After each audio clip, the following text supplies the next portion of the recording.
के कामों का वर्णन। अध्याय 14। इकुनियुम में ऐसा हुआ कि वे यहूदियों की आराधनालय में साथ साथ गए और ऐसी बातें की कि यहूदियों और यूनानियों दोनों में से बहुतों ने विश्वास किया, परंतु न मानने वाले यहूदियों ने अन्य जातियों में मन भाइयों के विरोध में उकसाए और बिगाड़ कर दिए, और वे बहुत दिन तक वहाँ रहे और प्रभु के भरोसे पर हियाव से बातें करते थे, और वह उनके हाथों से चिन्ह और अद्भुत काम करवाकर अपने अनुग्रह के वचन पर गवाही देता था।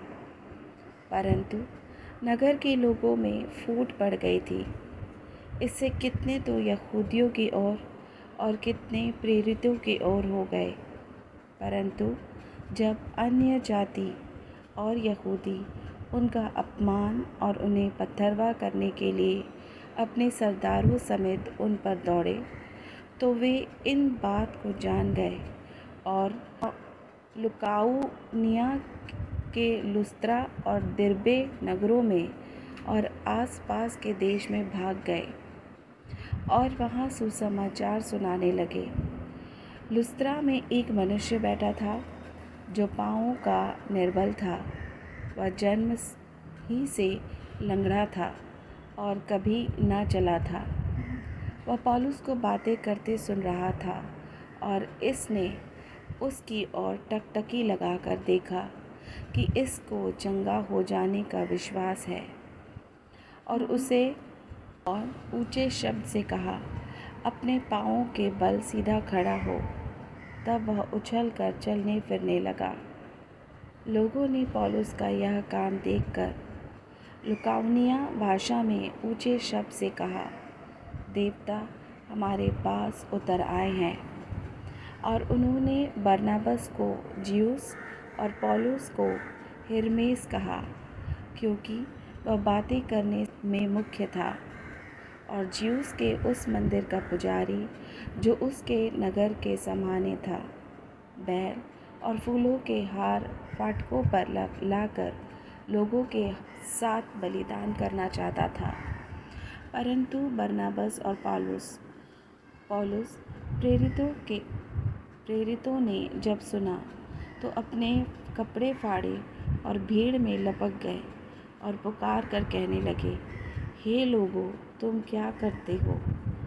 हम भी तुम्हारे समान दुख सुख भोगी मनुष्य हैं और तुम्हें सुसमाचार सुनाते हैं कि तुम इन व्यर्थ वस्तुओं से अलग होकर जीवते परमेश्वर की ओर फिरो, जिसने स्वर्ग और पृथ्वी और समुद्र और जो कुछ उनमें है बनाया। उसने बीते समयों में सब जातियों को अपने अपने मार्गों में चलने दिया, तो भी उसने अपने आप को बेगवाह न छोड़ा, किंतु वह भलाई करता रहा और आकाश से वर्षा और फलवंत ऋतु देकर तुम्हारे मन को भोजन और आनंद से भरता रहा।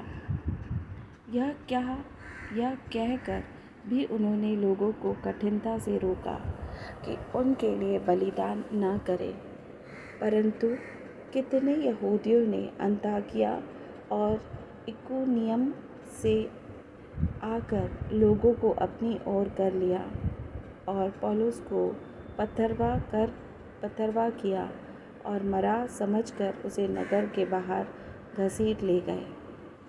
पर जब चेले उसकी चारों ओर आ खड़े हुए, तो वह उठकर नगर में गया और दूसरे दिन बरनबास के साथ दिरबे को चला गया। और वे उस नगर के लोगों को सुसमाचार सुनाकर और बहुत से चेले बनाकर लुस्त्रा और इकुनियम और अंताकिया को लौट आए और चेलों के मन को स्थिर करते रहे और यह उपदेश देते थे कि हमें बड़े क्लेश उठाकर परमेश्वर के राज्य में प्रवेश करना होगा। और उन्होंने हर एक कलीसिया में उनके लिए प्राचीन ठहराए और उपवास सहित प्रार्थना करके उन्हें प्रभु के हाथ सौंपा जिस पर उन्होंने विश्वास किया था, और पिसिदिया से होते हुए वे पंफुलिया में पहुँचे और पिरगा में वचन सुनाकर अंतलिया में आए और वहाँ से जहाज से अंताकिया में आए, जहाँ से वे उस काम के लिए जो उन्होंने पूरा किया था परमेश्वर के अनुग्रह पर सौंपे गए थे। वहाँ पहुंचकर उन्होंने कलीसिया इकट्ठी की और बताया कि परमेश्वर ने हमारे साथ होकर कैसे बड़े बड़े काम किए और अन्य जातियों के लिए विश्वास का द्वार खोल दिया, और वे चेलों के साथ बहुत दिन तक रहे।